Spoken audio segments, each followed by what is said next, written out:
సరే అయితే ప్రతి సంవత్సరం కూడా జేఈకి ఎగ్జామ్స్ అటెంప్ట్ చేసే వాళ్ళ సంఖ్య చాలా పెరుగుతూనే ఉంది. బట్ ఆశించినంత స్థాయిలో సీట్లు రావట్లేదు, ఎందుకని? అసలు ఐఐటి జేఈ ప్రిపేర్ అవుతున్న ప్రతి వాళ్ళు కూడాను ఐఐటి కొట్టేస్తారనే ఉద్దేశం కూడా కాదు. ఐఐటి జేఈ అనే ఎగ్జామ్కి మనం ఎప్పుడైతే ప్రిపేర్ అవుతామో దాంతోపాటు వేరే ఎగ్జామ్స్ ఏవైతే ఉన్నాయో, బిట్సాట్ అవ్వచ్చు, లేకపోతే మనకి అమృత అవ్వచ్చు, ప్రైవేట్ ఎగ్జామ్స్ కానివ్వండి, ఎంసెట్ కానివ్వండి, సిలబస్ అదే. కాబట్టి ఐఐటి జేఈ మనం ప్రిపేర్ అవ్వటం అనేది ఇంజనీరింగ్ కాలేజెస్ అన్నిటికీ ప్రిపేర్ అవ్వటం అనేది లెక్క. తో నెంబర్ ఆఫ్ స్టూడెంట్స్ పెరుగుతున్న కొద్ది ఏంటంటే దాని క్రేజ్ పెరుగుతుంది, దాని అండర్స్టాండింగ్ పెరుగుతుంది. అందరూ ఐఐటి జేఈకి ప్రిపేర్ అవుతూ ఉంటే మనం ఎంసెట్ కూడా రాసుకోవచ్చు, వేరే ఎగ్జామ్స్ కూడా రాసుకోవచ్చు అనే ఉద్దేశంతో ఐఐటి జేఈ ప్రిపరేషన్ పెరుగుతుంది. కానీ ప్రతి ఒక్కరు, చాలామంది పేరెంట్స్ నేను మాట్లాడాను, మా వాళ్ళు ఐఐటి కొట్టేస్తారని వాళ్ళకేం అనిపించదు. కానీ ఏంటంటే ప్రిపేర్ అవ్వనండి, వేరే ఎగ్జామ్స్ కూడా రాసుకోవచ్చు అనే ఉద్దేశం అంతే. So that is how the preparation is going on. IIT JEE craze పెరగడానికి కారణం సేమ్ సిలబస్ వేరే ఇంజనీరింగ్ ఎంట్రన్స్ ఎగ్జామ్స్ కూడా ఉండటం అనేది మెయిన్ పాయింట్. ఓకే. సో అంటే ఈ జేఈఈ ఐఐటి ప్రిపరేషన్స్ ఏ విధంగా ఉండాలి అంటే ఫస్ట్ 3 months ఎలాంటి స్ట్రాటజీస్ వాడాలి? అసలు 10th అయిన తర్వాత ఒక స్టూడెంట్ ఇంటర్మీడియట్ కానివ్వండి, క్లాస్ 11th కానివ్వండి వచ్చేసరికి వాళ్ళు ఇంకా ఆటకాయతనంలోనే ఉంటారు. ఫస్ట్ 3 months 6 months అనేది కాదు, మనకి ప్రిపరేషన్ ఎగ్జామ్కి తగినట్టుగా ఉండాలి. 10th క్లాస్ వరకు 9.90%, 80% తెచ్చుకున్న స్టూడెంట్స్ ఇంటర్మీడియట్ కాలేజీలకి 11th 12th హై స్కూల్కి వచ్చేసరికి కాంపిటేటివ్ ఎగ్జామినేషన్స్లో మార్క్స్ తక్కువ తెచ్చుకుంటారు. దీనికి కారణం ప్రిపరేషన్. నేను ప్రిపేర్ అవుతున్నప్పుడు అటామిక్ స్ట్రక్చర్ అనే టాపిక్ పట్టుకొని దానిపైననే మొత్తం నా ప్రిపరేషన్ ఉంటుంది.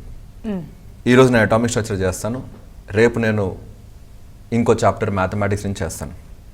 ఎగ్జామ్కి వెళ్ళేసరికి ఐ విల్ ఫెయిల్, బికాజ్ ఎగ్జామ్లో మల్టిపుల్ సబ్జెక్ట్స్, మల్టిపుల్ చాప్టర్స్ నుంచి వస్తుంది. 10th క్లాస్ వరకు ఒకే సబ్జెక్ట్ నుంచి రావటం, అంతవరకే ప్రిపేర్ అవటం అలవాటు చేసుకున్న పిల్లలు ఇంటర్మీడియట్కి వచ్చేసరికి కాంపిటేటివ్ ఎగ్జామినేషన్లో మల్టిపుల్ సబ్జెక్ట్స్, మల్టిపుల్ చాప్టర్స్కి మైండ్ ఇంకా రెడీ అవ్వదు.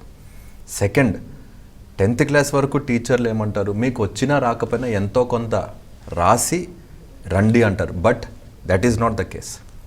కాంపిటేటివ్ ఎగ్జామినేషన్లో మీకు నెగిటివ్ మార్కింగ్ వస్తుంది. నెగిటివ్ మార్కింగ్లో మీకు రాంది పెట్టినా సరేను మైనస్ రావటము. ఈ స్ట్రాటజీస్ అంతా చేయాలి అంటే కనుక మాక్ టెస్ట్లు ఎక్కువ రాయాలి. నేను ప్రిపేర్ అవుతున్నప్పుడే ఇంట్లో కూడాను మల్టిపుల్ సబ్జెక్ట్స్ ప్రిపేర్ అవ్వాలి.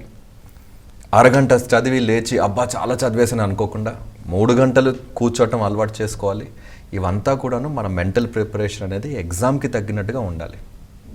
ఆ ప్రిపరేషన్ మనకి మొదటి నుంచి నడవాలి, ఫస్ట్ 3 months కాదు.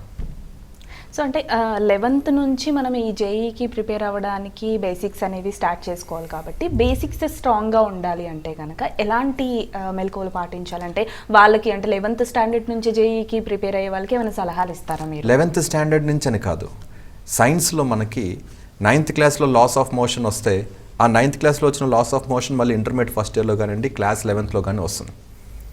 8th 9th 10th 11th 12th ఈ 4-5 years సిలబస్ అంతా కూడా కంబైన్డ్ సిలబస్గానే దాన్ని భావించాలి. 9th క్లాస్లో 10th క్లాస్లో ఫౌండేషన్ వీక్గా ఉండి 11th క్లాస్లో సడన్గా నేను టాపర్ అవ్వాలనుకుంటే మాత్రం అవ్వదు. చాలాసార్లు పిల్లలు 11th క్లాస్లో వాళ్ళ టాపిక్స్ ఏవైతే వీక్ ఉన్నారో, ట్రిగ్నోమెట్రీ నేను 10th క్లాస్లో అర్థం చేసుకోలేదు, ట్రిగ్నోమెట్రీకి ఈక్వేషన్స్ ఏం చేస్తాను, I need to go back to my 9th, I need to go back to my 10th. ఆ ఫౌండేషన్స్ అనేది స్ట్రాంగ్ చేసుకుంటే కానీ 11th 12th ఈజీ అవ్వదు. సో దాన్ని కంప్లీట్గా ఒక సెట్గా తీసుకోవాలి.